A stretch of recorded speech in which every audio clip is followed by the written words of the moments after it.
Selamat malam, Romo, Ibu Bapak, dan teman-teman terkasih. Salam jumpa kembali dalam webinar kita yang berseri. Malam hari ini, kita akan masuk pada webinar kita yang keempat dengan tema pencerahan dari Lumen Fidei, yakni enslik pertama dari Paus Fransiskus.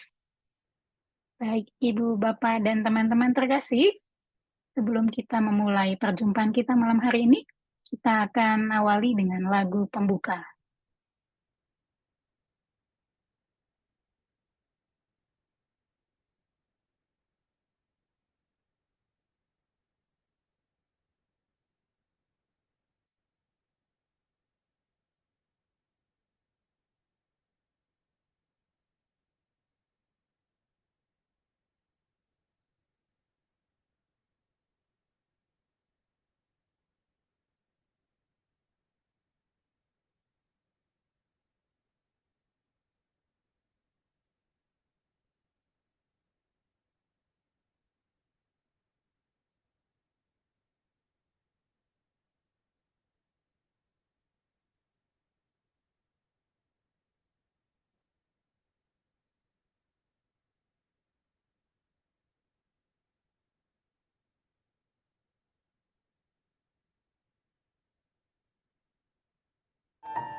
Ibu Bapak dan teman-teman terkasih, selamat datang bagi teman-teman yang baru saja bergabung.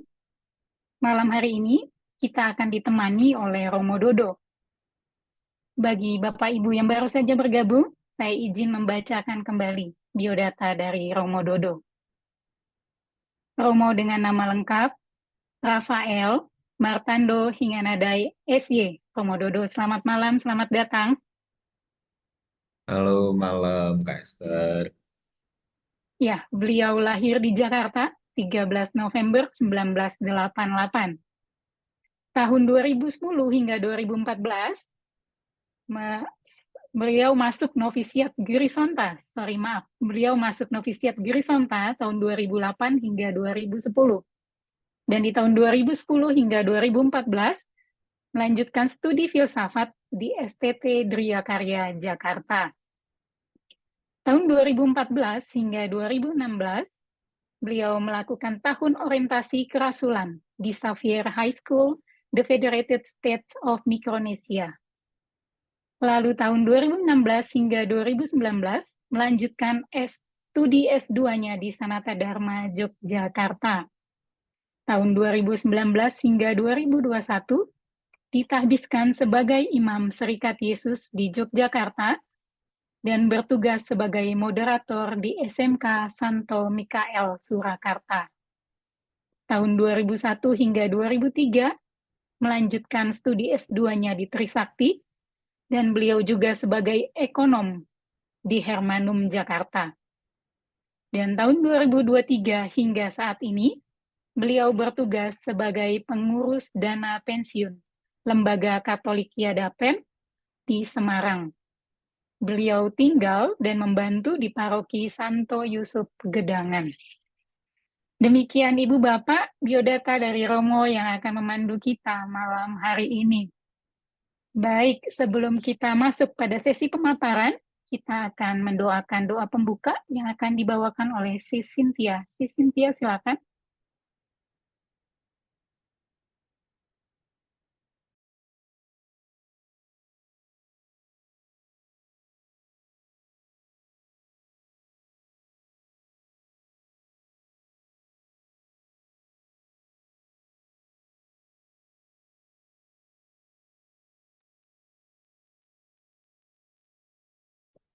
Ya Tuhanku, aku tidak tahu kemana aku akan pergi. Aku tidak melihat jalan di depanku. Aku tidak tahu pasti di mana jalan itu akan berakhir. Aku juga tidak benar-benar mengenal diriku sendiri. Dan fakta bahwa aku pikir aku mengikuti keinginanmu tidak berarti bahwa aku benar-benar melakukannya. Namun aku percaya bahwa keinginan untuk menyenangkanmu sebenarnya menyenangkanmu. Dan aku berharap aku memiliki keinginan itu dalam semua yang aku lakukan.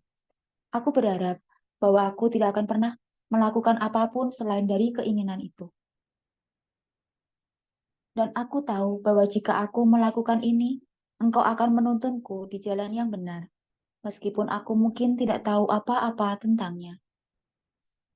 Karena itu, aku akan selalu percaya kepadamu, meskipun aku mungkin tampak tersesat dan dalam bayang-bayang kematian.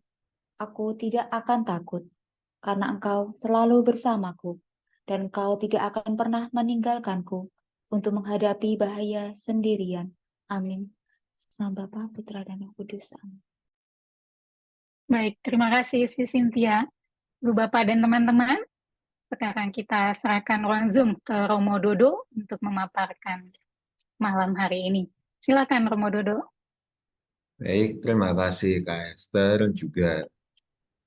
Sekali lagi, terima kasih teman-teman semua yang saudari-saudara yang sudah mau hadir pada malam hari ini. Kita bertemu lagi. Atau kalau misalnya pas minggu-minggu kemarin atau yang pertemuan yang lalu belum bertemu, ya berarti salam jumpa. Malam ini bertemu masih ingin lebih dekat dengan Paus Fransiskus, tapi lewat tulisan-tulisannya. Cuma memang kalau untuk malam ini agak khusus ya, karena kalau kita bicara dokumen Lumen Fidei ini tidak murni hasil gagasan Paus Fransiskus. Dan ada tulisan siapa di sana? Mari kita lihat bersama-sama. Saya akan share.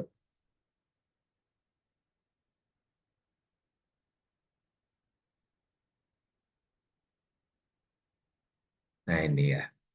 Walaupun judulnya adalah ensiklik pertama Paus Fransiskus, gitu. Emang benar bahwa ini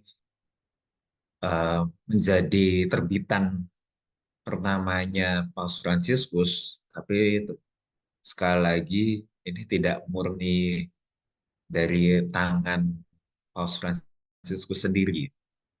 Nanti kita masih akan lebih dalam. Ya mungkin beberapa dari saudari-saudara yang pernah membaca dokumen ini atau setidaknya membaca artikel lain tentang dokumen ini juga sudah tahu gitu bahwa ini hasil hasil katakanlah bukan keroyokan juga. Yang mungkin kita bisa bayangkan adalah mungkin Paus Benedictus itu ketika menulis Lumen Fide, draftnya Lumen Fide ini belum akan membayangkan bahwa suatu saat beliau itu akan minta mundur dan pensiun gitu. Jadi Paus Emeritus. Kelihatannya pas itu belum akan terbayangkan, tapi ternyata ada macam-macam situasi.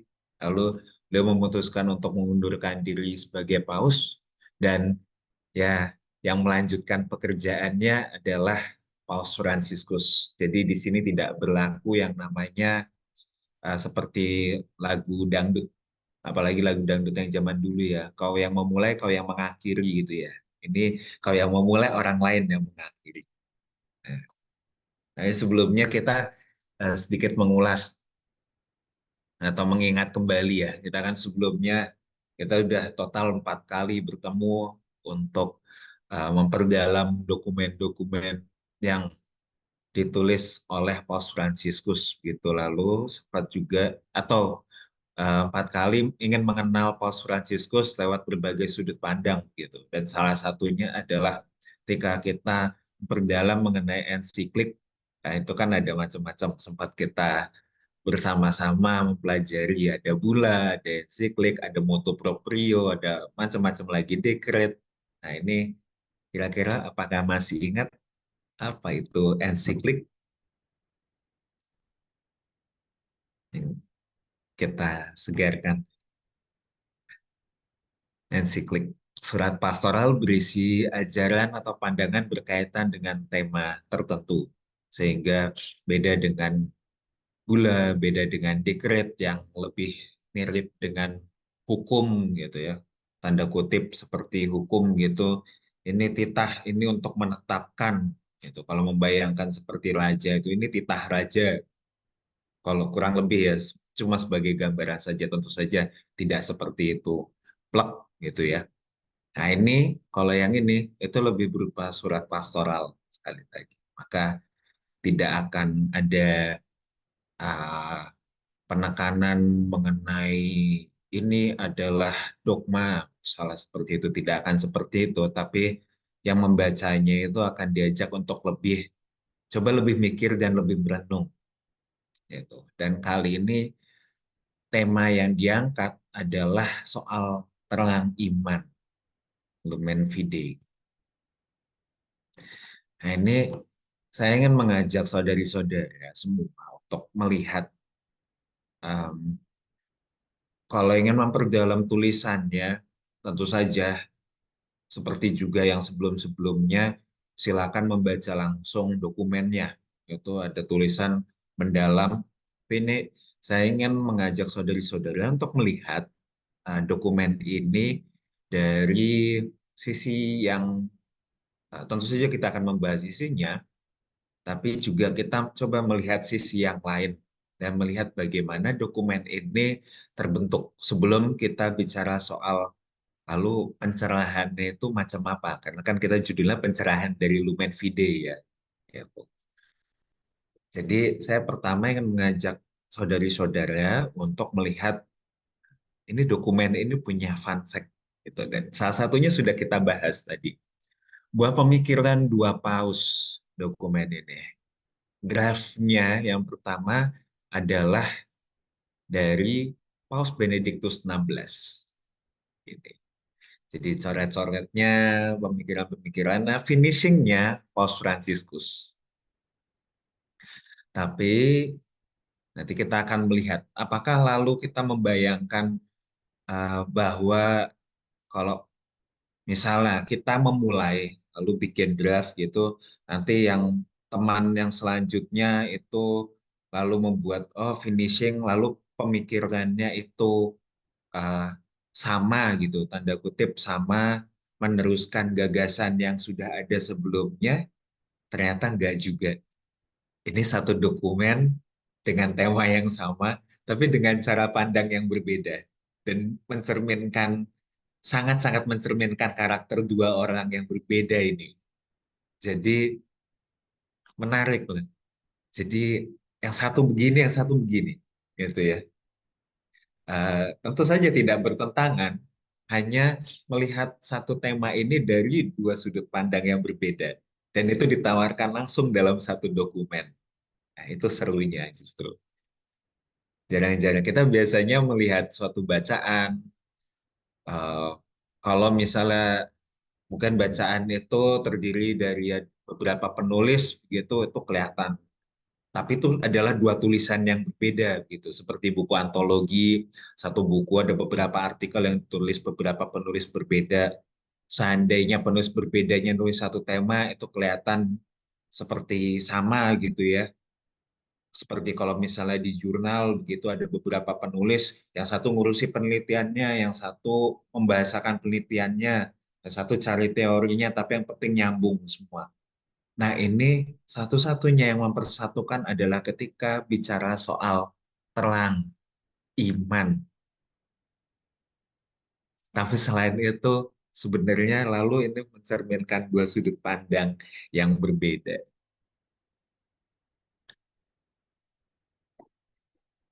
Nah, ini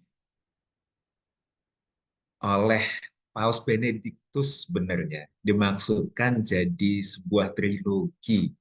Makanya tadi di awal saya katakan, ketika menulis ini mungkin belum terbayangkan bahwa pada suatu saat Paus Benediktus akan mengatakan, saya pamit mundur dari Paus, jadi Paus Emeritus.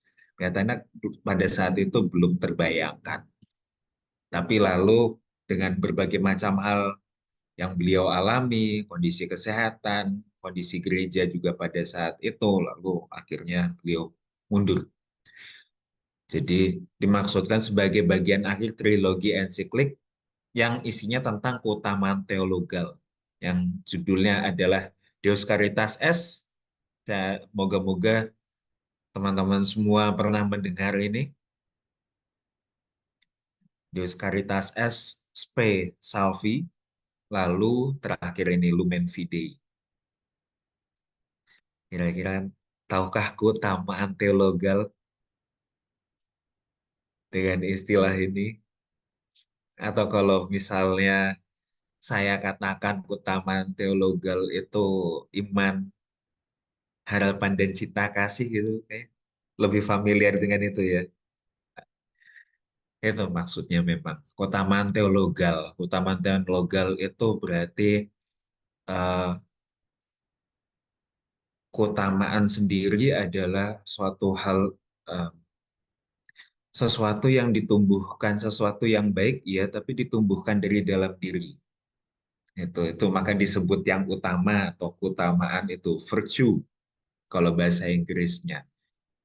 Jadi kalau dalam bahasa Indonesia lalu diterjemahkan jadi keutamaan dan teologal karena lalu uh, virtue ini sesuatu yang baik yang dikembangkan dari dalam diri ini itu juga membawa orangnya itu pada pemahaman akan Tuhan, bahkan lebih dalam lagi dia menjadi semakin dekat pada Tuhan. Maka lalu disebut teologal. Gitu. Tapi yang pertama itu tentu saja sesuai namanya seperti teologi begitu ya. Ini adalah ilmu tentang Tuhan, maka teologal itu pertama-tama memberikan pemahaman tentang Tuhan itu siapa sih. Maka lalu memang Paus Benediktus ketika itu pertama meluncurkan Deus Caritas Est yang langsung mengatakan Tuhan atau Allah itu adalah cinta kasih. Yang langsung memang maksudnya kan untuk memperkenalkan Allah itu siapa. Allah adalah cinta kasih, caritas. Lalu yang kedua, spe, harapan, spe salvi, harapan yang menyelamatkan. Dan tiga adalah terang iman itu, lumen fide, iman. Itu yang saya berikan warna kuning itu yang menjadi keutamaan teologal yang populer di kitab suci ya. Iman, harapan, dan cinta kasih.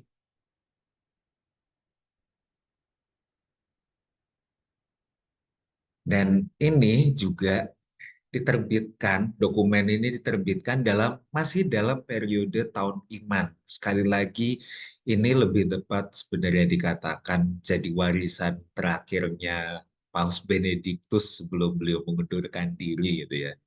Cuma ya namanya juga masih draft gitu, coret-coretan, jadi akhirnya belum selesai. Tahun iman sendiri kan dicanangkan pada masa Paus Benediktus, diumumkan oleh Paus Benediktus. Memang maksudnya itu, walaupun memang bukan dokumen ini yang menjadi eh, katakanlah peresminya. Kan biasa ya kalau ada tahun apa, kalau kemarin kita belajar soal tahun jubileum, itu ada suratnya apalagi begitu kan ya. Memang ketika tahun iman ada dokumen lain lagi. Gitu. Mau diperdalam lagi boleh juga. Gitu ya. Ini mengenai tahun iman itu ada lagi, tapi lalu di tengah-tengah tahun iman itu diterbitkanlah gongnya yang namanya Lumen Fide ini. Itu maksudnya sih itu.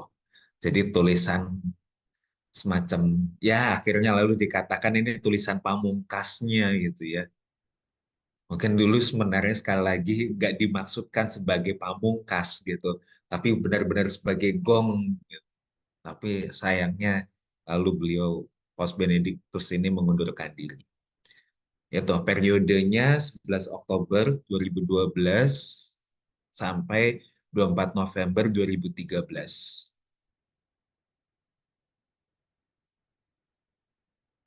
Nah, itu tadi yang pertama, sedikit mengenai fakta dari dokumen kita ini. Lalu yang kedua, kalau kita bertanya, tadi sempat disinggung mengenai ini kan karyanya dua paus ya, walaupun akhirnya yang tanda tangan Paus Fransiskus. Ini karya dua paus dan tadi dikatakan ternyata dokumen ini mencerminkan dua pandangan yang berbeda atas satu tema. Lalu seperti apa pandangan yang berbeda itu? Atau kalau di sini, lalu sentuhan kedua orang ini, kedua tokoh ini tuh seperti apa yang menjadikan dokumen ini khas? Nah ini kita berkenalan sedikit dengan kekhasan sentuhan Paus Benediktus.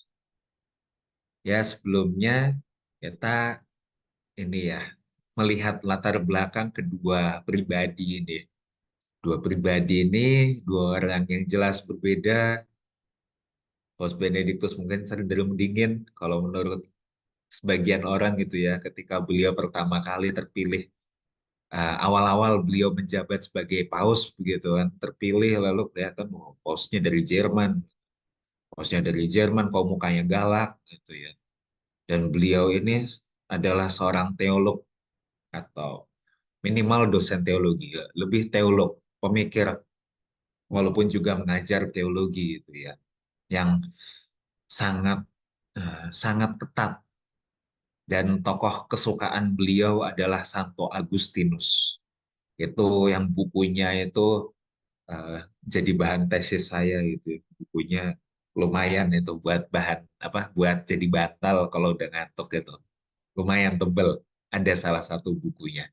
Bukunya yang lain lagi ada yang nggak terlalu tebal, tapi lumayan juga membacanya.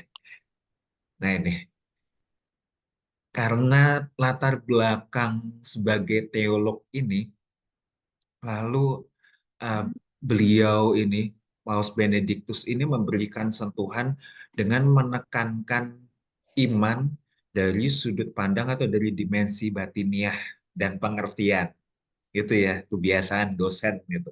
Bagaimana memberikan pengertian dimensi, maka nanti kelihatan kalau saudari-saudara yang membaca, lalu akan banyak kutipan soal kitab suci, lalu eh, bagaimana kita mengolah otak, mengolah gagasan kita mengenai iman, apa itu iman, bagaimana Yesus itu menjadi terang iman, itu hal-halnya seperti itu cirinya. Jadi sangat-sangat teolog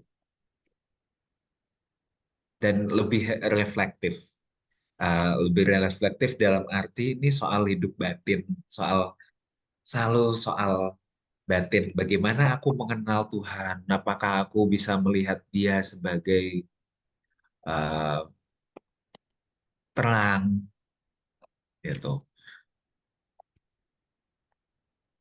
Sementara Paus Fransiskus ya dengan wajah yang lebih hangat gitu, dan tentu saja ya Paus Fransiskus adalah Yesuit yang ya sebenarnya kami diajak atau diajarkan itu sebisa mungkin jauh lebih mendarat gitu ya, nggak cuma di awang-awang jadi teolog gitu ya.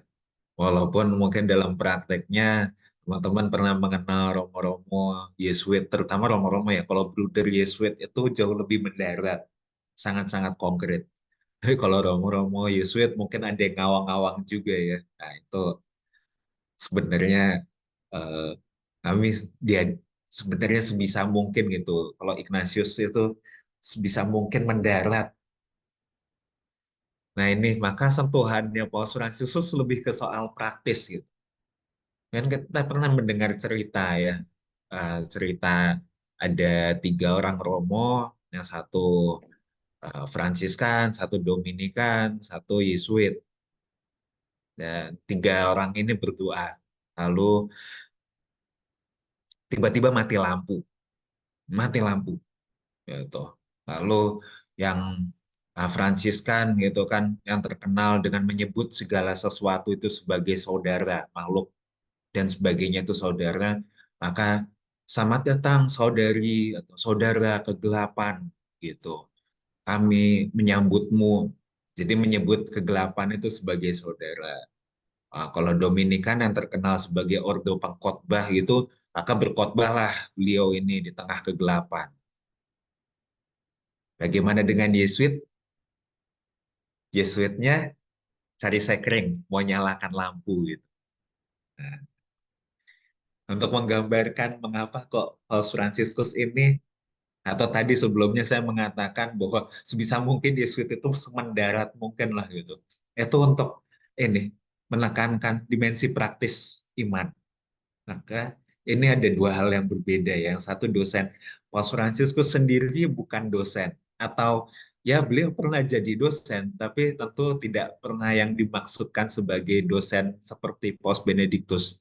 Paus Benediktus itu persiapan panjang memang untuk jadi teolog. Paus Fransiskus bukanlah teolog. Gitu. Paus Benediktus memiliki segala macam tulisan di jurnal dan benar-benar jadi pemikir. Tapi Paus Fransiskus urusannya lebih banyak soal praktek. Beliau punya latar belakang teknik kimia dan dekat dengan orang miskin. Beliau sendiri bukan dari latar belakang orang yang sangat orang kaya gitu ya. Beliau pernah jadi tukang jaga WC, itu pernah, jadi tahu bagaimana rasanya berada di bawah gitu ya. Nanti kalau nggak percaya lihat aja cerita tentang latar belakang beliau. Salah satunya adalah ketika beliau jadi tukang jaga WC, gitu ya, tukang ngosek WC malah kan, itu apa praktisnya. Dan seperti biasalah khasnya Paus Fransiskus, lagi-lagi soal orang miskin itu pasti akan disebut, dan itu jadi salah satu bentuk dimensi praktis iman, memperhatikan orang miskin. Nah, ini lalu 2 perspektif yang berbeda ini, itulah lalu yang akhirnya saling melengkapi dalam perkembangan iman gereja. Dan bagi saya pribadi, nanti tentu saja teman-teman, Bapak, Ibu, saudari-saudara, mungkin juga akan menemukan sisi lain pencerahan dari dokumen ini, gitu ya. Mungkin pencerahannya ada di pemahaman mengenai iman, mungkin juga ada di pemahaman tentang Yesus bisa jadi, atau nyambungnya pemahaman tentang iman itu dengan pengalaman pribadi, bisa jadi juga seperti itu. Tapi untuk saya sendiri, pencerahannya adalah di sini bagaimana iman itu tidak cukup kalau cuma dibatin dan dipikirkan, tapi juga harus ada sisi prakteknya. Dipraktekkan secara konkret, bukan cuma dalam bentuk ekaristi atau doa atau liturgi, tapi juga bahkan sampai bersentuhan dengan orang miskin, ketemu dengan orang tersingkir, membantu orang di sekitar, bahkan sampai pada tahap itu, sehingga membuat praktek iman itu jadi lebih utuh.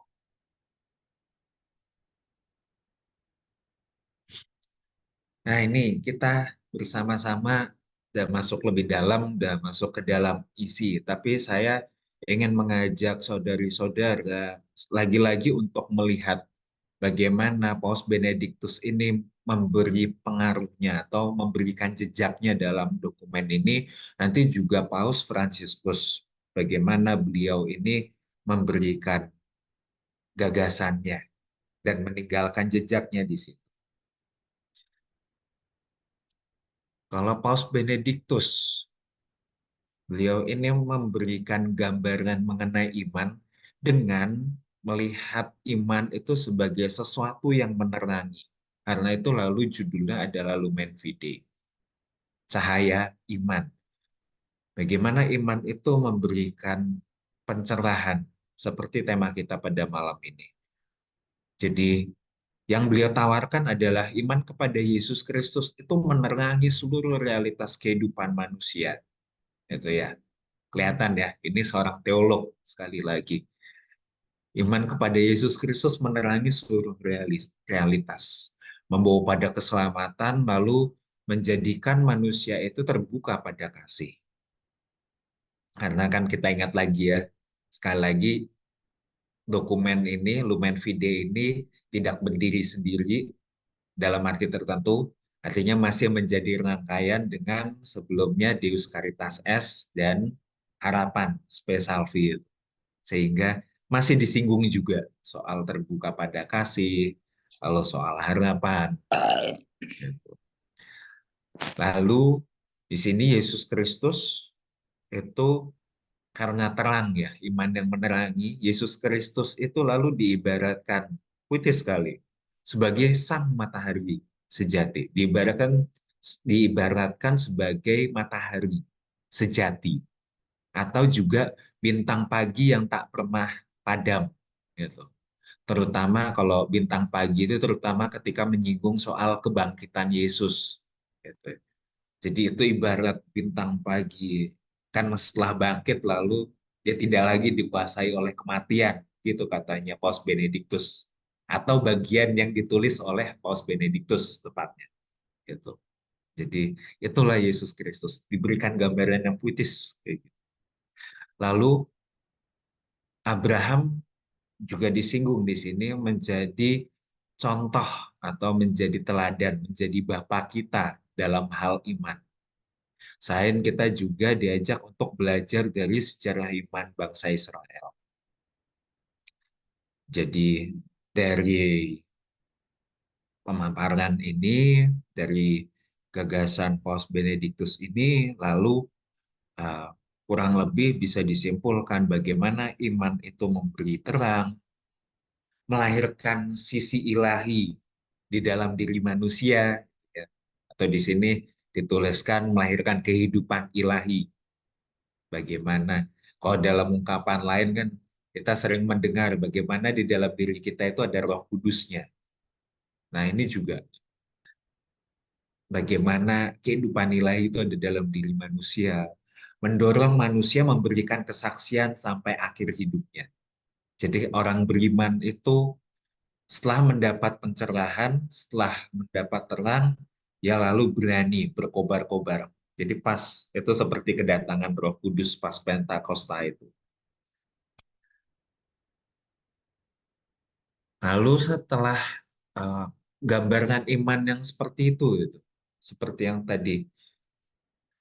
Lalu sebenarnya ada keprihatinan apa?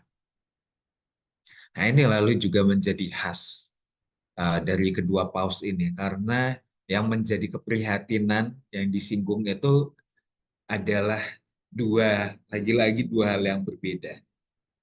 Paus Benediktus itu menonjolkan prihatinan mengenai sekularitas, mengenai orang-orang yang tidak lagi percaya pada Tuhan, yang tidak lagi merasa butuh ke gereja, lalu merasa iman itu sudah kuno, agama itu sudah lawas, sudah lewat masanya, dan sekarang adalah zamannya rasio, zamannya ilmu pengetahuan, zamannya teknologi.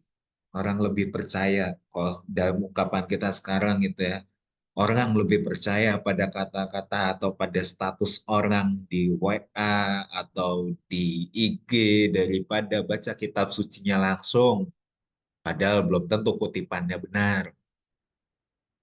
Itu hal-hal seperti itu. Ketika agama, iman itu dianggap kuno, tidak lagi dibutuhkan oleh masyarakat modern. Sehingga zaman sekarang itu seolah-olah iman itu berlawanan dengan rasionalitas.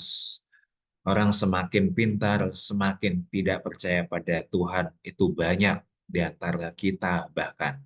Walaupun ngakunya masih beragama, atau setidaknya di KTP-nya itu masih ada agamanya. Ini lalu yang ingin dicerahkan oleh Paus Benediktus. Sehingga kebutuhan mendesaknya itu adalah menemukan kembali terang iman yang dianugerahkan Allah. Jadi kembali lagi Paus Benediktus itu memberikan gagasannya menunjukkan bagaimana iman itu adalah anugerah Allah. Dan anugerah Allah ini sebenarnya terus ada di situ, tapi orang-orang tidak lagi mencarinya. Maka sekarang yuk cari. Kurang lebih ajakan Paus Benediktus itu kan seperti itu, lewat gagasannya. Dan setelah menemukan kembali terang iman, lalu teruskan, meneruskan iman. Artinya dengan mengajarkan lagi kepada orang-orang di sekitar, katekese, dialog. Paus Benediktus ini lewat gagasannya itu menekankan sekali bagaimana kita berdialog dengan ateis, dengan orang-orang yang tidak percaya pada Tuhan, dengan orang-orang yang mungkin saat ini sudah mulai malas ke gereja, gitu. Diajak untuk berdialog. Orang-orang yang saat ini mungkin lebih percaya pada teknologi, gitu. Dan beliau ini pun juga salah satu gagasannya adalah soal akal budi yang dipenuhi iman dan kasih. Gitu. Jadi bukan cuma akal budi yang uh, katakanlah uh, seperti tidak punya hati, gitu ya. Bukan akal budi yang seperti itu, tapi akal budi ini karena mendapat terang kasih lalu menjadi lebih manusiawi, yang lebih uh, hangat, seperti itu. Jadi akal budi yang dipenuhi iman dan kasih ini lalu memberikan pengertian yang diterangi kasih. Bukan pengertian yang kaku, bukan lagi orang yang seperti orang yang keras hatinya gitu ya. Kan ini ya, kalau misalnya ada iman, ada rasio gitu. Kalau keduanya bertentangan, seolah-olah kan satu merasa, tidak, iman itu lebih baik. Satu lagi mengatakan, tidak, rasio itu lebih baik. Tuh. Lalu seolah-olah dua-duanya itu seperti tidak punya kasih. Maka lalu yang diberikan, ini loh, mari, ini ada pengertian dan pengertiannya itu adalah diterangi oleh kasih.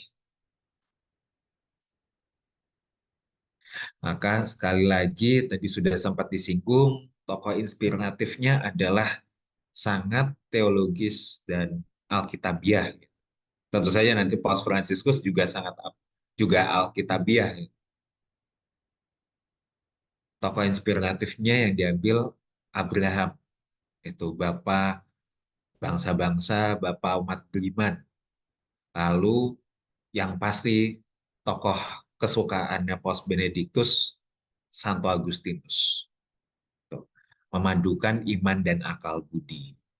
Nanti Paus Fransiskus tentu saja ada santo andalannya juga, gitu ya. Tapi jelas bukan Ignatius Loyola sayangnya. Itu. Nah ini sekarang Paus Fransiskus dalam Lumen Fidei. Beliau tidak meneruskan gagasan Paus Benediktus. Ya palingan dipoles sedikit gitu, tapi memelihara beliau gini. Jadi beliau tetap menghargai Paus Benediktus sebagai salah satu kontributor dalam dokumen ini. Sehingga beliau tidak ingin menghilangkan sisi itu. Dalam dokumennya juga disinggung Paus Benediktus 16. Jadi secara jelas gitu disebutkan nama beliau oleh Paus Fransiskus. Jadi lebih ke situ. Jadi ini dua orang ini seperti tadi kan fotonya itu kan dua orang ini tetap bersahabat begitu ya. Tapi dari gagasan bukan berarti walaupun perspektifnya berbeda bukan berarti mereka berantem gitu, bukan berarti gagasannya bertentangan satu sama lain. Bukan. Melengkapinya pun bukan seperti melengkapi yang lalu seolah-olah melengkapi tapi tetap berbeda, bukan gitu juga. Tapi bahwa Paus Fransiskus ingin mempertahankan sumbangsihnya atau kontribusi dari Paus Benediktus ini. Bahwa ini sangat khas Benediktus 16. Saya tidak akan kutak-kutik ini. Lebih ke situ. Maka Paus Fransiskus juga ingin memberikan sumbangsihnya, kontribusinya yang khas juga. Gambaran iman ya, makanya lalu lebih konkret di sini. Dan itu melengkapi gambaran iman yang mungkin masih mengawang-awang dan sangat teologis dari gagasan Paus Benediktus. Karena hubungannya dengan kasih, maka iman itu lalu jadi konkret kalau bagi Paus Fransiskus. Terang iman itu konkret, dan sekonkret apa? Konkret sampai kita masuk ke dalam pelayanan keadilan, hukum, perdamaian. Dan iman itu bukan cuma mengawang-awang, tapi juga bahkan kalau perlu bisa sampai membantu membangun masyarakat menjadi lebih sejahtera dan mampu menatap masa depan. Gitu. Jadi yang disinggung ini lebih mendarat, tidak lagi gagasan teologis, tapi lebih mendarat. Gitu. Masyarakat yang beriman itu harus sejahtera, seperti itu misalnya. Lalu juga ditekankan bahwa iman pertama kali diajarkan dalam keluarga. Kan itu, sisi itu yang tidak muncul dalam gagasan Paus Benediktus. Sampai sekonkret itu, bagaimana keluarga itu mengembangkan iman, nanti lalu diajarkannya seperti apa itu. Lalu keprihatinnya adalah kalau concern Paus Benediktus itu adalah soal tumbuhnya kaum ateis, itu orang-orang yang tidak lagi percaya pada Tuhan, atau juga ada kelompok sekular yang tidak lagi menghargai ajaran iman, gitu. Kalau Paus, oh maaf itu harusnya Paus Fransiskus. Jadi Paus Fransiskus itu jejaknya seperti biasa sangat khas soal persaudaraan, soal kemiskinan. Maka yang disinggung adalah bagaimana caranya dunia modern itu ternyata selama ini membangun persaudaraan berdasarkan kesetaraan iya, tapi tidak mengacu pada Allah Bapa. Yang disinggung situ. Bagaimana persaudaraan? Yuk kumpul, kumpul. Ayo kita membuat kelompok-kelompok. Semuanya setara. Tidak ada yang kaya, tidak ada yang miskin. Gitu. Yang kita bayangkan, contoh paling dekat kalau kemarin kita sempat menonton Olimpiade gitu, di Perancis, gambarannya kurang lebih seperti itu. Bagaimana semua setara ya. Semua setara, semua bisa masuk dalam pembukaan Olimpiade gitu ya. Termasuk yang aneh-aneh sekalipun bisa masuk di situ. Itu kan setara. Semua bersaudara. Tapi tidak mengacu pada Allah Bapa. Maka lalu persaudaraan itu jadi lemah. Maka banyak yang protes di tempat lain. Kurang lebih kan gambarannya seperti itu. Itu dunia modern yang dilihat oleh Paus Fransiskus. Lalu keprihatinan lanjutannya adalah bagaimana penderitaan sesama itu lalu muncul akibat ketidakpedulian. Dan bagaimana ini dapat dilihat bagi Paus Fransiskus, kita dapat mengenali bahwa orang lain ada yang menderita karena orang lain tidak peduli, atau mungkin karena kita tidak peduli, itu lebih-lebih karena iman. Itu. Jadi kita mungkin bisa mengenal banyak nilai, termasuk nilai moral atau nilai mungkin kita belajar filsafat, baca buku apa begitu.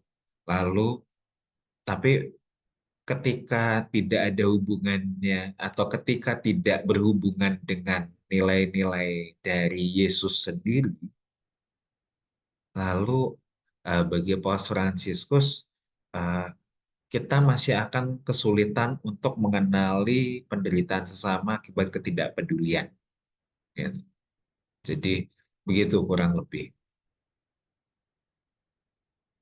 Nah, sorry, nanti saya akan share lagi ini ya PPT-nya, tapi saya perbaiki judulnya itu.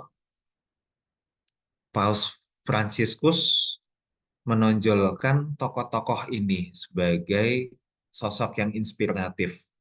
Jadi tokohnya itu lebih tokoh yang sederhana, tapi nyata, yaitu Bunda Maria, bagaimana ia digambarkan sebagai sosok yang percaya, menerima, terutama menerima tugas menjadi Bunda penebus itu, menjadi ibu dari Yesus, lalu buahnya itu bisa dirasakan banyak orang. Lalu yang kedua adalah Santo Fransiskus Assisi. Itu ya, beliau ini tidak menyinggung Ignatius Loyola, tapi Fransiskus Assisi. Lalu yang kedua adalah Bunda Teresa dari Kalkuta. Bagaimana terang iman itu tidak menjadikan kita lupa pada penderitaan dunia. Karena ternyata eh, ketika orang terlalu bergelut pada iman, itu bisa jadi lupa pada orang-orang di sekitar juga. Itu. Oh, tadi kok tiba-tiba keluar. Ini, bagaimana terang iman itu sebenarnya justru membuat kita jadi lebih peduli pada penderitaan dunia. Nah, di sini bagi saudari-saudara semua, saya menawarkan dua pertanyaan refleksi ini. Pertama, setidaknya kalau misalnya belum membaca Lumen Fide, coba kira-kira dari beberapa poin pemaparan atau beberapa poin yang bisa kita diskusikan, kita bicarakan bersama pada malam hari ini, kira-kira itu menimbulkan perasaan apa ya? Lumen Fide itu ternyata dari gagasan dua paus. Lalu ini menimbulkan perasaan apa ya? Oh, paus yang satu ngomongnya begini, yang satu begini. Nah, itu silakan kira-kira dikenali perasaan apa yang muncul. Lalu yang kedua, jika ada, kan karena judulnya kan pencerahan dari Lumen Fide, kira-kira bagian mana yang menginspirasi dari dokumen? Sekian, saudari-saudara semua, terima kasih. Dan sekarang, jika ada pertanyaan atau ada yang ingin diceritakan, didiskusikan, diteguhkan, tentu saja dipersilakan. Tapi mungkin sebelumnya ada kesempatan dulu untuk hening beberapa saat supaya ada kesempatan untuk mengendapkan, untuk refleksi, dan saya kembalikan lagi pada Kak Esther. Silakan Kak Esther. Baik, Romo Dodo, banyak terima kasih untuk pemaparan yang sangat baik dan jelas ya. Baik, Ibu Bapak dan teman-teman, kita ambil waktu 5 menit, seperti yang sudah disampaikan Romo Dodo tadi, untuk kembali mengendapkan apa yang sudah disampaikan Romo, lalu merefleksikan 2 pertanyaan tadi. Ya, ini pertanyaan refleksinya sudah ditampilkan. Kita mencecap kembali, lalu berefleksi selama 5 menit, kemudian kita akan lanjutkan dengan tanya jawab. Jadi jika Bapak Ibu ada pertanyaan, boleh ditulis di kolom chat atau bisa nanti langsung ditanya ke Romo Dodo. Kita ambil waktu untuk pengendapan dan refleksi.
Baik, Romo, Ibu Bapak terkasih, kita sudah mengendapkan tadi ya selama kurang lebih 5 menit. Sekarang sesi tanya jawab, silakan bagi Bapak Ibu yang punya pertanyaan atau ingin diseringkan, seperti yang Romo Dodo tadi sudah sampaikan, kami berikan kesempatan. Kebetulan ini di kolom chat belum ada pertanyaan, mungkin Bapak Ibu ingin bertanya langsung, kami persilakan.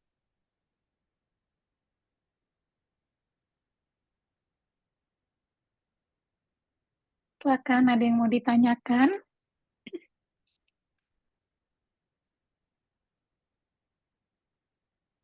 Romo penyampaiannya sangat jelas, jadi ini teman-teman sedang mencari pertanyaan. Atau mungkin seperti yang tadi dibicarakan ya Romo, jangan-jangan kita juga belum selesai membaca dokumennya ya. Kalau Mari, belum selesai nggak apa-apa. Ntar maksudnya baca lagi jadi. mungkin dari yang Romo tadi sudah sharingkan ya Romo, kira-kira. Atau tadi dari Ya, refleksi, teman-teman ada 2 pertanyaan dari Romo. Kira-kira ada yang mau dibagikan? Silakan.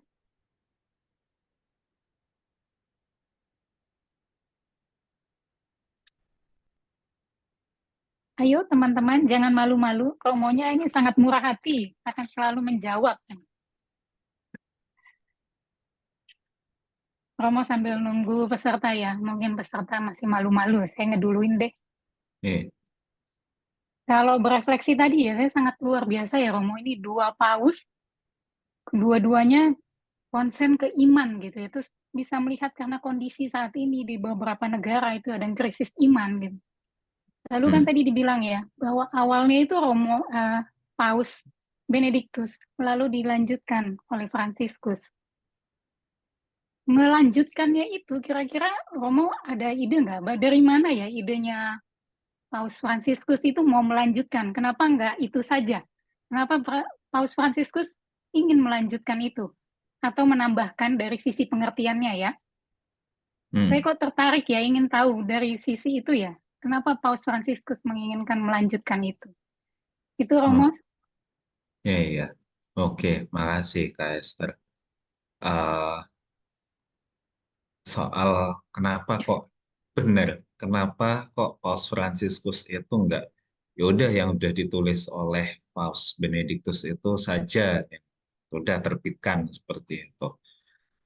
Pertama gini, bahwa ini ya, eh, kalau sejauh saya menangkap, eh, ada ini ada paling enggak ada satu satu alasan yang mungkin lebih personal ya, karena Paus Fransiskus itu kan jelas tipenya itu berbeda dari Paus Benediktus gitu.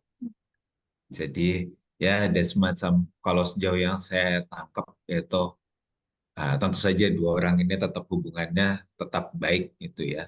Tapi bahwa tetap ada sisi bahwa oh sekarang uh, saya yang memegang tongkat kegembalaan, maka saya juga uh, semacam perlu memberikan kontribusi tertentu gitu sebagai gembala, bukan cuma pasrah bongkoan ke gagasan gembala sebelum saya. Jadi lebih ke situ. Mungkin dalam istilah anak-anak zaman sekarang gitu, saya nggak mau gabut gitu ya, cuma makan gaji kita, istilahnya gitu. Jadi kira-kira saya bisa menyumbangkan apa ya dari sisi saya. Jadi lebih ke situ.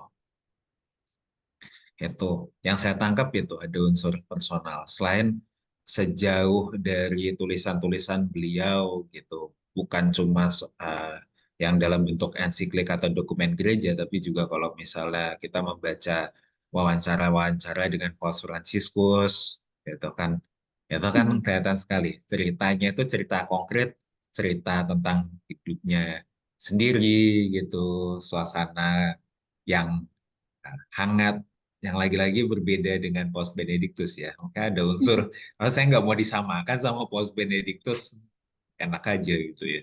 Kalau mungkin kalau dibahasakan seperti itu ya. Saya juga ingin ada bagian dari diri saya gitu ya muncul dalam ensiklik ini. kurang lebih gitu kalau dibahasakan. Itu sejauh yang ditangkap ya. Beliaunya tentu saja tidak mengatakan hal ini. Tapi kalau yang versi kurang lebih versi resminya adalah bahwa ini kan ensiklik pertama Paus Fransiskus ada di awal masa jabatan beliau sebagai paus. Maka eh, di sini Paus Fransiskus ingin juga menunjukkan bagaimana ia akan mengembalakan gereja, gitu. Bagaimana ia akan atau membawa gereja itu ke arah mana, kayak gitu. Maka ensiklik pertama ini juga dimasuki kontribusinya Paus Fransiskus itu tadi. Jadi nggak cuma berasal dari gagasan Paus Benediktus. Hmm.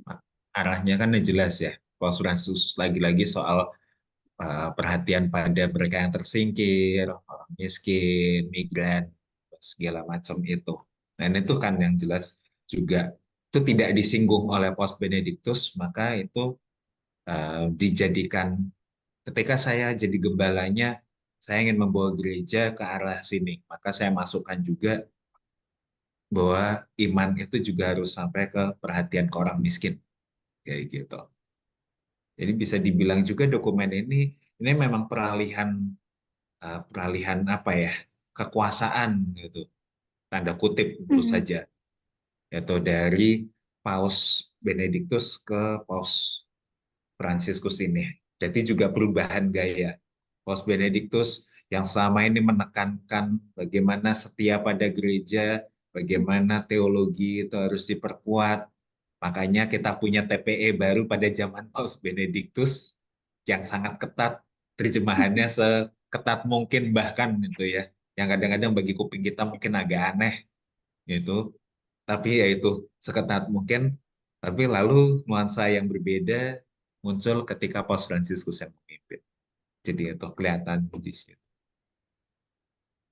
Ya, oke. Gitu. Banyak terima kasih Romo Dodo. Waduh, saya clear banget nih. Jadi tambah penasaran mau menunggu kedatangan beliau ya. Jadi dari Ya, ensikliknya aja teman-teman, Romo Dodo bisa menceritakan paling tidak pribadinya seorang Paus Fransiskus. Teman-teman tertarik bertanya yang lain? Oh, ini sudah ada yang angkat tangan, Romo. Silakan, Mbak Asteria ya. Silakan. Iya, terima kasih. Ya, Mbak Esther, selamat malam. malam, Mbak. Saya bingung, malam. masih bingung untuk ganti background. Keliru. Baik, pertanyaan saya tuh gini, antara Santo, Santo, Paus Fransiskus dengan Paus Benediktus, itu kok ketika Paus Benediktus itu belum meninggal, tetapi sudah banyak dikatakan sebagai santo. Justru eh, apa namanya, kayak doa-doa itu sudah menuju ke santo. Itu bagaimana itu, Romo? Terima kasih. Hmm, Paus Benediktus, um, kalau misalnya arahnya sudah ke Santo, itu lebih ke ini sih. Karena orangnya sendiri kan ketika itu masih hidup gitu ya. Yang saya lihat sih ini lebih ke soal kesuciannya sih yang disinggung ya. Itu. Jadi mungkin perbandingannya sama ini Paus Yohanes Paulus kedua. Ketika beliau meninggal, itu kan lalu uh, orang-orang di luar itu orang para pelayat gitu yang banyak itu sambil membawa kertas Santo Subito, jadikanlah kurang lebih jadikanlah Santo segera. Kalau ini kan lalu memang diharapkan ini Paus Yohanes Paulus kedua buat cepat-cepat jadilah apa diresmikan sebagai orang suci, sebagai santo itu. Tapi kalau Paus Benediktus karena beliaunya ini masih hidup ketika itu, lalu yang lebih dilihat adalah bagaimana beliau ini juga bisa jadi teladan kesucian. Itu lebih situ. Bukannya yang memang tidak apa ya, kita tidak biasa mengkultuskan orang yang masih hidup gitu, ya, atau orang yang masih hidup dianggap santo, dianggap suci, kita nggak biasa kayak gitu, kecuali Yesus ya.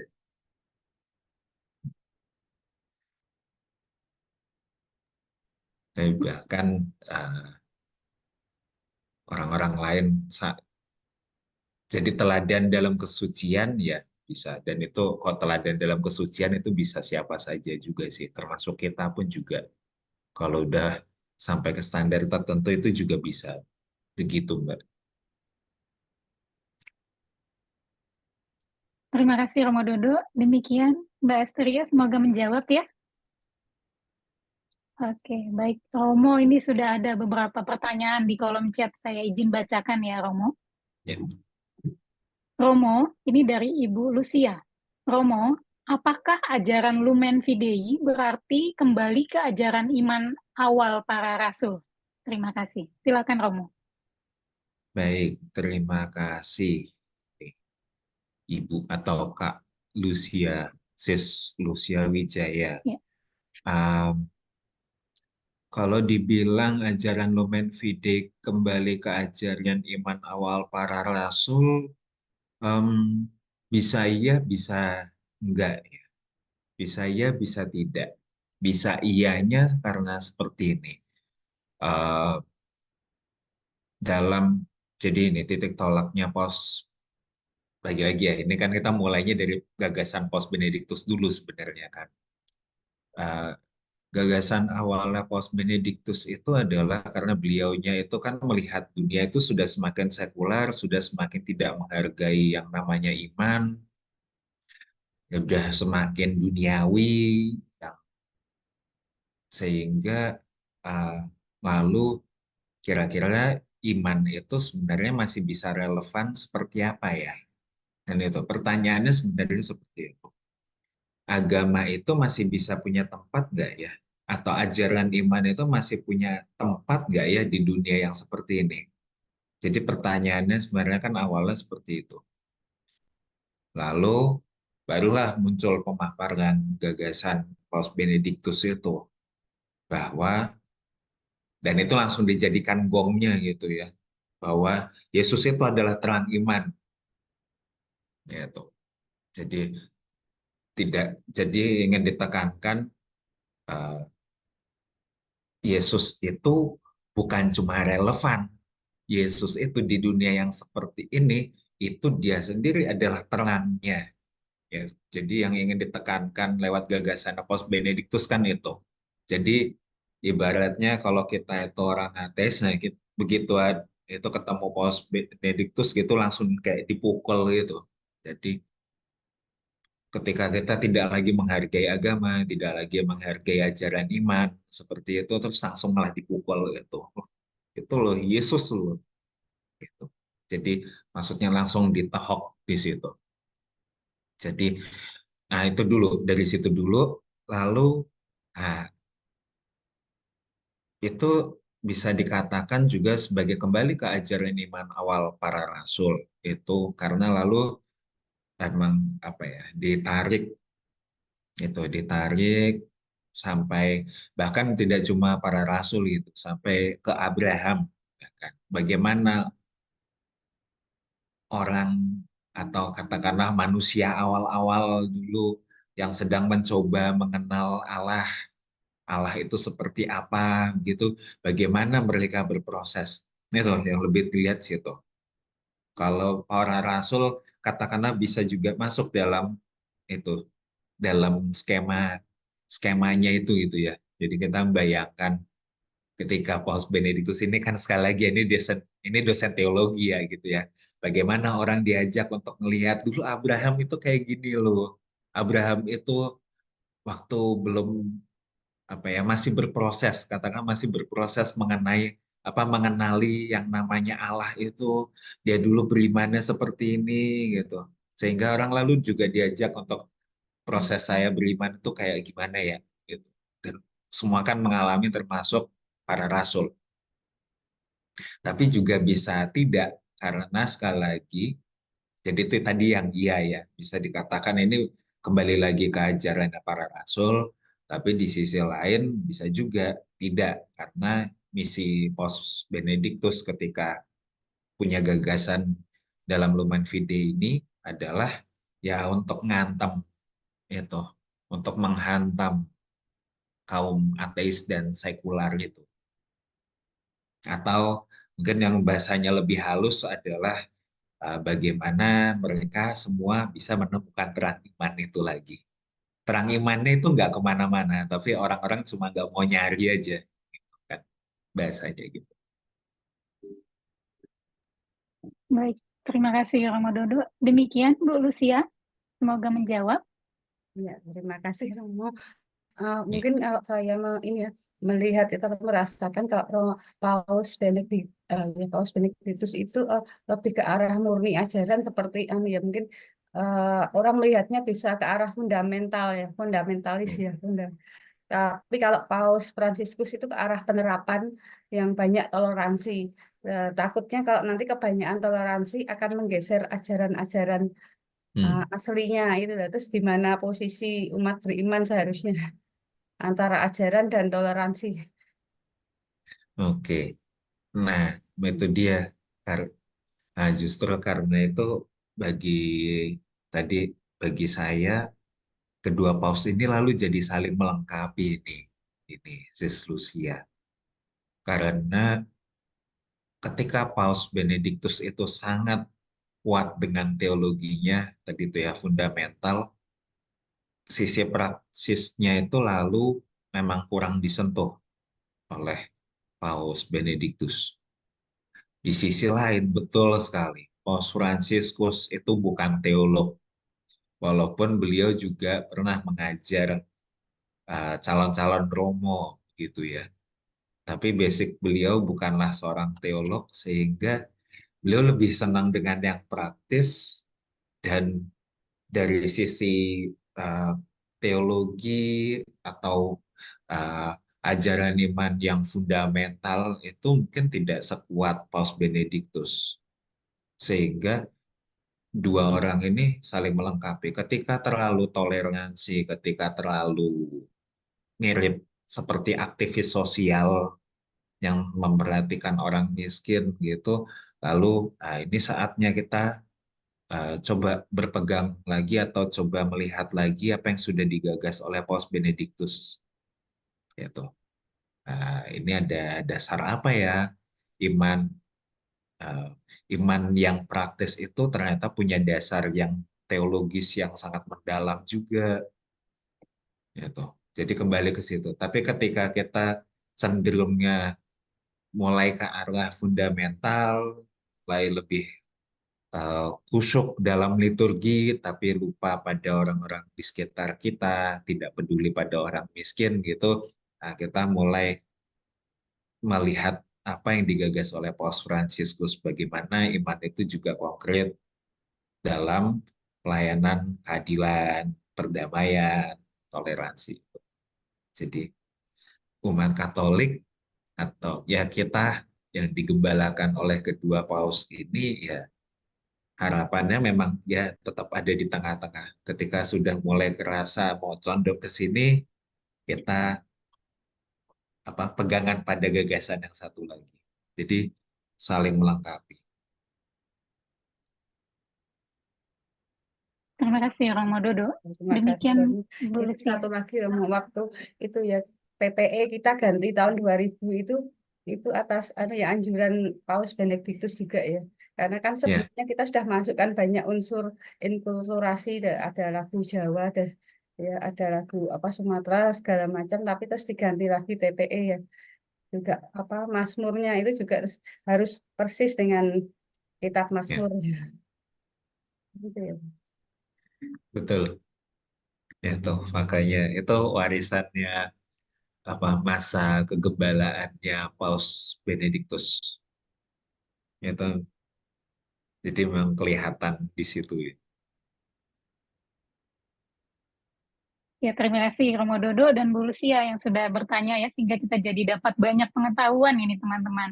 Silakan kalau teman-teman ingin bertanya ya, Romo, saya izin baca ada satu lagi dari Mbak Lia Cahaya. Pertanyaannya, apa yang dimaksud dimensi batiniah iman? Mohon pencerahannya. Silakan Romo Dodo. Oke, terima kasih. Dimensi batiniah iman itu kan tadi dalam arti tertentu ya itu ya. Nggak sungguh-sungguh bertentangan tentu saja, tapi dalam hal ini uh, ya kita bisa bilang lah itu dipertentangkan dengan atau dilawankan dengan dimensi praktis gitu. Tapi konteksnya kan kalau dalam dokumen Lumen Fide ini dua dimensi ini saling melengkapi ya. Tapi kan yang satu kayak air, yang satu ibaratnya minyak gitu. Tapi toh dua-duanya tetap bisa melengkapi gitu. Kalau pas masak itu masih bisa dipakai dua-duanya.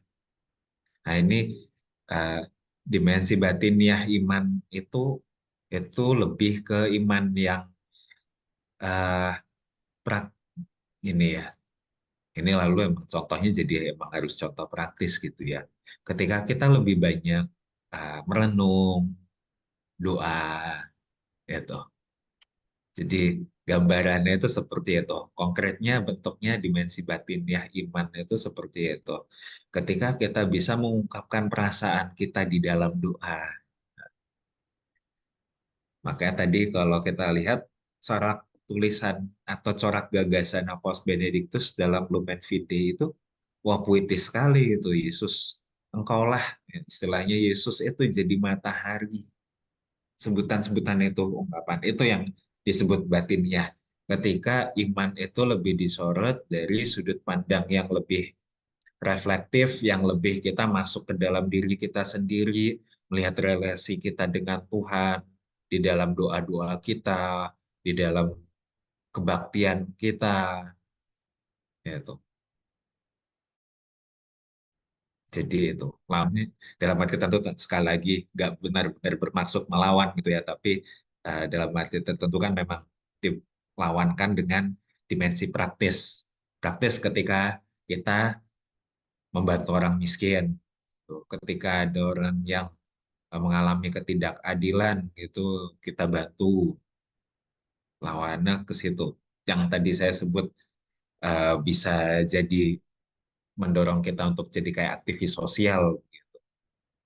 Kalau yang baru-baru saja terjadi ketika ada ketidakadilan karena kebijakan yang salah atau yang diubah-ubah, orang demo, nah, itu Paus Fransiskus banget. Gitu. Ya, terima kasih Romo Dodo. Demikian Bu Lia Cahaya ya, semoga bisa menjawab ya. Oke, udah dijawab baik. Terima kasih banyak Romo. Ibu Bapak dan teman-teman, apakah masih ada pertanyaan lagi? Kebetulan di kolom chat sudah habis. Kalau Ibu Bapak masih ada yang ingin ditanya, kita masih bisa ada sedikit waktu untuk bertanya.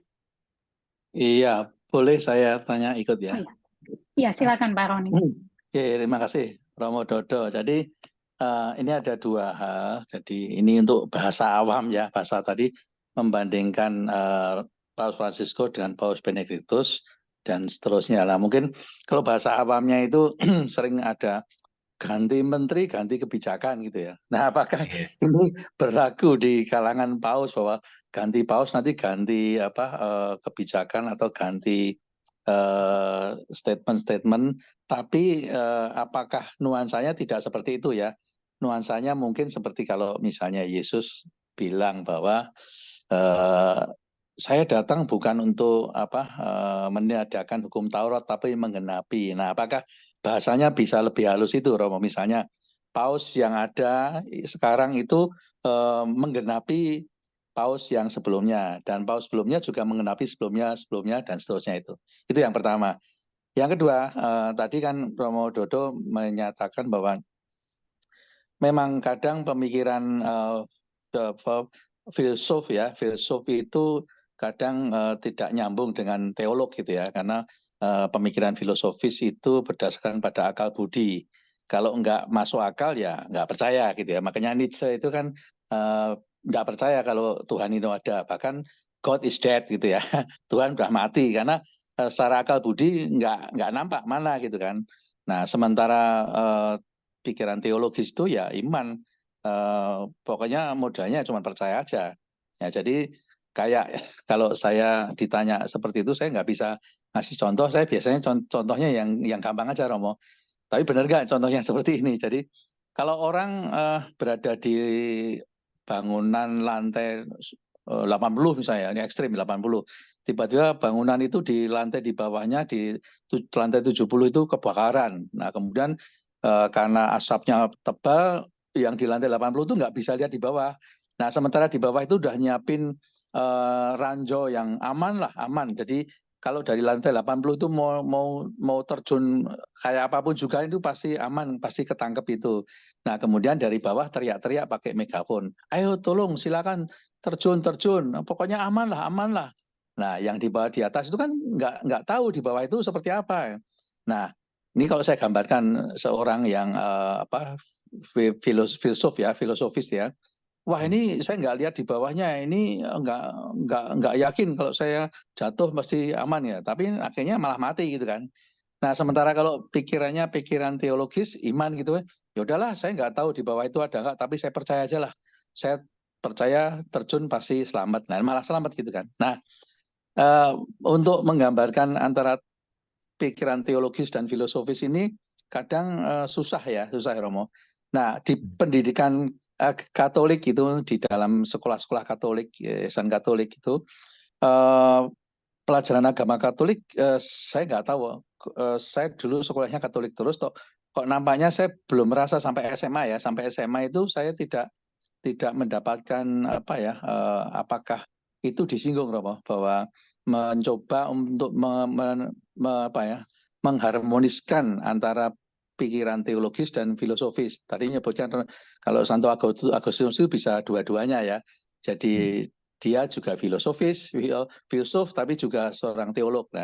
Nah, alangkah baiknya kalau di pendidikan Katolik itu diajarkan juga seperti ini supaya orang bisa memahami ini loh bedanya pemikiran teologis dan filosofis, sehingga jangan kemudian orang suka baca buku-buku filsafat itu lama-lama menjadi ateis gitu lah, Romo.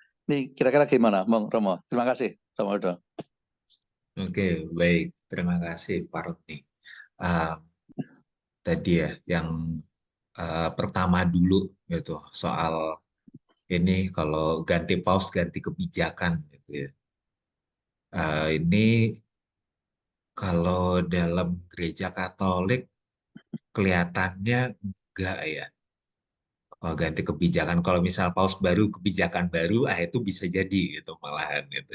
Jadi nambah itu. Bukannya menggantikan tapi nambah lagi gitu. Ini apa lagi nih gitu. Kita mikirnya bisa jadi kayak gitu.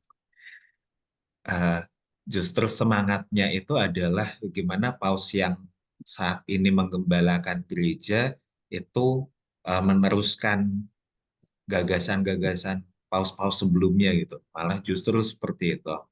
Salah satu buktinya adalah kalau kita membaca dokumen gereja, itu pasti catatan kakinya banyak gitu, macam-macam, dan itu bisa merujuk ke Konsili Vatikan I lah gitu. Padahal sekarang kan udah Konsili Vatikan II ya, udah jauh ngelewati itu bahkan.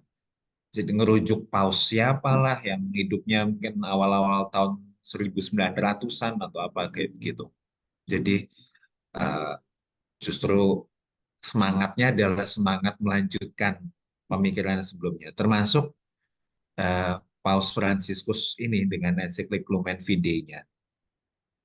Makanya tadi juga sempat saya singgung, dan itu memang jelas ditulis di ininya, dokumennya, menyebut nama Paus Benediktus gitu, dan menyebut Paus Benediktus itu menggagas ini, yaitu ada pemikirannya itu, sehingga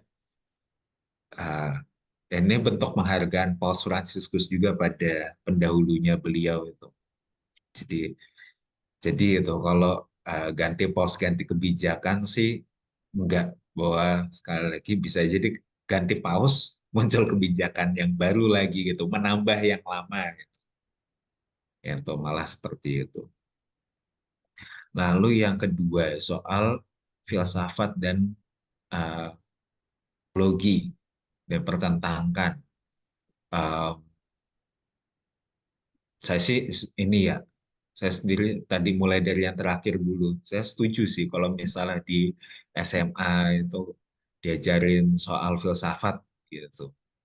Toh saat ini apalagi terutama kemarin waktu pandemi ketika orang nggak bisa kemana-mana lalu jadi lebih rajin membaca gitu ya. Lalu muncul buku-buku filsafat populer, Pak. Itu bahasanya udah, oh bahasanya ringan sekali itu bisa untuk anak-anak SMA baca sebenarnya itu populer sekali tentang tema macam-macam. Waktu itu yang paling terkenal tentang stoik. Wah, stoik gaya hidup. Ya toh, kalau mau tahu tentang stoik nanti bisa baca-baca sendiri ya. Ya toh. Tapi dibahasakan dengan bahasa yang sangat populer jadinya ya kayak kita baca bacaan inspirasi apa baca buku inspiratif aja begitu. Kayak kalau zaman dulu kita baca Chicken Soup gitu ada buku yang judulnya Chicken Soup for the Soul itu tuh model-model kayak begitu memberikan inspirasi buat hidup gitu. Saya setuju gitu. Saya juga sama teman-teman beberapa teman gitu juga bilang wah seru juga nih kalau misalnya di SMA itu diajarin filsafat. Di luar negeri kan juga terutama di beberapa tempat di Eropa gitu itu filsafat kan juga masuk jadi pelajaran di SMA gitu ya.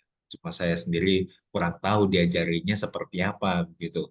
Apakah sama beratnya dengan yang di kuliahan atau enggak. Itu saya nggak tahu itu.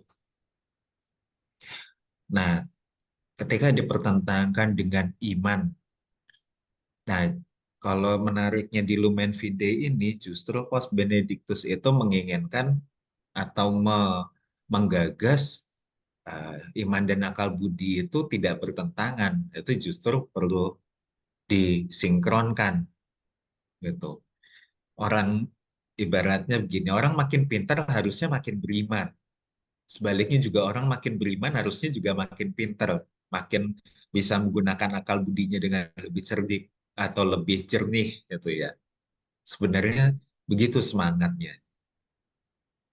Jadi eh, makanya lalu beliau itu gagasan Paus Benediktus itu adalah ini dialog antara iman dan akal budi, bukannya mempertentangkan gitu. Bahwa dua-duanya itu punya corak yang berbeda pasti ya, gitu. Em, Sebelumnya itu juga pada zamannya kalau tidak salah itu zamannya Yohanes Paulus kedua itu ada dokumen gereja juga yang namanya Fides et Ratio, iman dan akal budi. Itu juga kurang lebih mengatakan hal yang sama bagaimana akal budi dan iman itu sebenarnya bisa berdialog.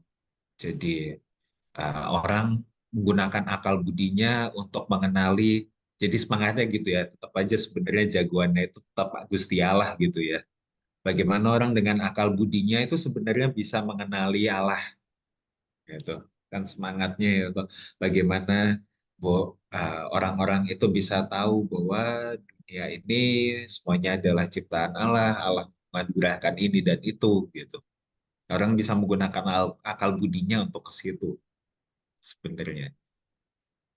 Sebaliknya juga iman itu eh, kita praktekkan bukan sekedar dengan istilahnya kalau tadi dengan contoh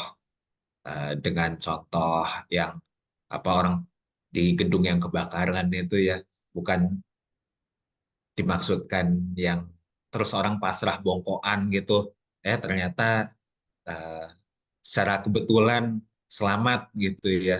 Untung selamat gitu. Kalau ternyata lompat, ternyata kepercayaannya itu salah kan lalu jadi repot. Nah, itu juga bukan dimaksudkan seperti itu. Bagaimana orang itu beriman tapi juga tetap minimal mengenal gitu. Yang diimani itu apa sih sebenarnya?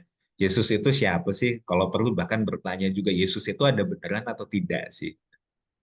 Termasuk menggunakan akal budi, maka yang kita syukuri adalah misalnya Alkitab kita itu bisa ditelaah dari segala sisi tanpa kita harus takut kita itu jadi kafir tiba-tiba gitu ya. Karena melihat Alkitab misalnya seperti buku sastra biasa kayak buku Harry Potter buku novel gitu maksudnya. Misalnya seperti itu, kita tidak perlu takut seperti itu, tapi justru dengan semakin mendalami itu, kita jadi bukan cuma semakin beriman harapannya, tapi juga semakin pintar, semakin menggunakan akal budi kita untuk mengenal itu. Itu sih kurang lebih. Ya, maksud saya memang itu Romo Dodo. Jadi mungkin dalam pelajaran agama Katolik di sekolah Katolik itu disisipkan itu harmonisasi pemikiran teologis dan filosofis itu ya. Jadi tadi. Nah, mungkin Romo Dodo bisa mengusulkan ke sekolah-sekolah Katolik minimal yang dikelola minimal mulai dari yang dikelola oleh Yesuit ya, seperti sekolah Canisius, Loyola, De Brito misalnya gitu ya, yang diajar untuk berkritis. Itu aja, itu hanya pemikiran dan usulan saja, Romo. Siap. Setuju, Pak. Terima kasih, Baik, terima terima kasih. kasih. Ya. Terima kasih Pak Roni atas pertanyaannya. Romo Dodo, terima kasih. Ibu Bapak, mohon maaf karena keterbatasan waktu kita, saya mencukupkan sesi pertanyaannya sampai di sini dulu. Tambah digali ini tambah dalam ya Romo. Kalau teman-teman Ibu Bapak masih tertarik, silakan tulis di kolom chat atau di grup WA. Siapa tahu Romo Dodo masih berkenan menemani kita, nanti kita tanya Romo Dodo. Ya, baik Bapak Ibu, kita berikan apresiasi untuk Romo Dodo atas pemaparan dan tanya jawabnya. Terima kasih, Iya, terima kasih. Yes. banyak hati untuk Romo Dodo. Baik, Romo Dodo, Ibu Bapak, tanpa terasa kita sudah di hujung perjumpaan kita malam hari ini. Banyak hal yang sudah kita terima, yang sudah dipaparkan oleh Romo Dodo. Sekali lagi kami mengucapkan banyak terima kasih Romo Dodo untuk kemurahan hatinya mendampingi kami, menemani kami dalam pemaparan malam hari ini. Kami juga berterima kasih untuk Bapak Ibu yang sudah menyediakan waktu untuk hadir pada Zoom malam hari ini. Kita akan foto bersama mengabadikan perjumpaan kita malam hari ini dengan Romo Dodo. Silakan dibuka kameranya. Ya.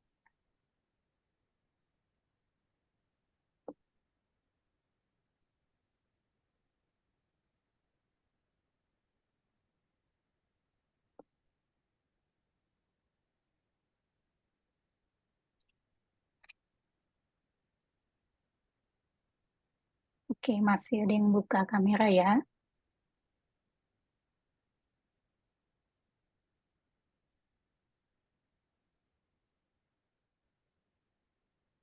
Oke, panitia sudah foto? Oke, teman-teman, berikan senyum yang terbaik ya. Oke, sorry bentar.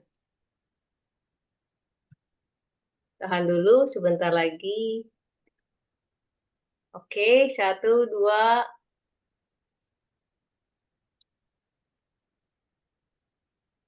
Oke, Kak Esther, silakan. Ya, terima Terima kasih. kasih Kak Rina. Kita akan menutup perjumpaan kita malam hari ini dengan doa penutup, lalu akan diakhiri dengan berkat oleh Romo Dodo. Silakan, Sis Cynthia. Terima kasih Kak Esther. Mari kita akhiri pertemuan malam ini dengan doa penutup atas nama Bapa, Putra, dan Roh Kudus. Amin. Tuhan, kuletakkan diriku seluruhnya di tangan-Mu. Buatlah denganku apa yang Kau mau.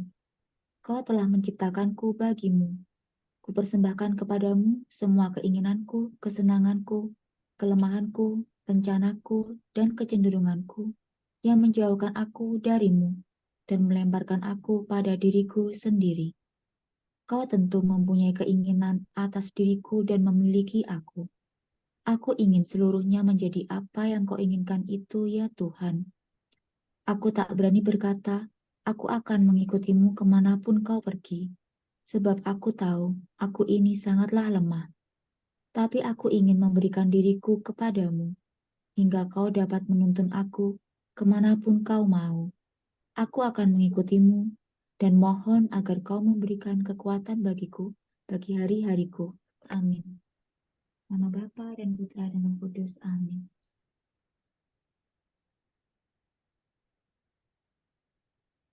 Mungkin marilah kita mohon berkat Tuhan. Oh, belum.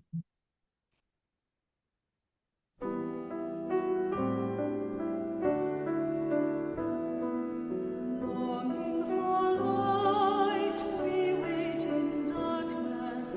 Longing for truth, we turn to you. Make us your own, your holy people, light for the world to see. Christ be our light, shine in our hearts, shine through the darkness. Christ be our light, shine in your church gathered Longing for peace, the world is troubled. Longing for hope, many despair. Your word alone has power to save us. Make us your living voice. Christ be our light, shine in our hearts, shine through the darkness. Christ be our light, shine in your church gathered Longing for food, many are hungry. Longing for water, many still thirst. Make us your bread, broken for others, shared until all are fed. Christ be our light, shine in our hearts, shine through the darkness. Christ be our light, shine in your church gathered Longing for shelter, many are homeless. Longing for warmth, many are cold. Make us your living, sheltering corners, cause we are bleeding Christ be our light, shine in our hearts, shine through the darkness. Christ be our light, shine in your church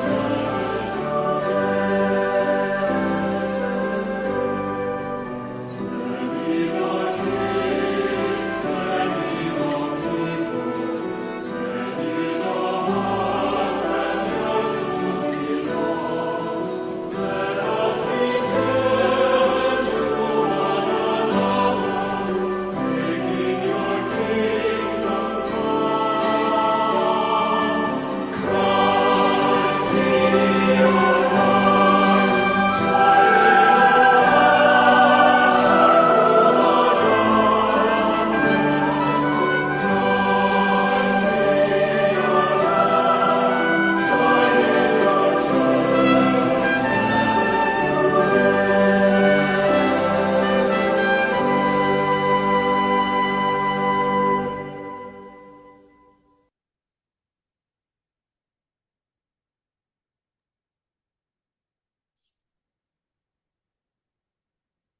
Ini teman-teman semua, marilah kita mohon berkat Tuhan.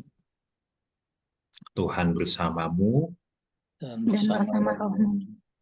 Semoga kita semua pada malam hari ini, seluruh karya pelayanan yang telah kita lakukan, juga istirahat kita malam ini, mereka semua yang kita kasihi, kita doakan, selalu diberkati oleh Allah yang Maha Kuasa, Bapa, Putra, dan Roh Kudus. Amin. Amin.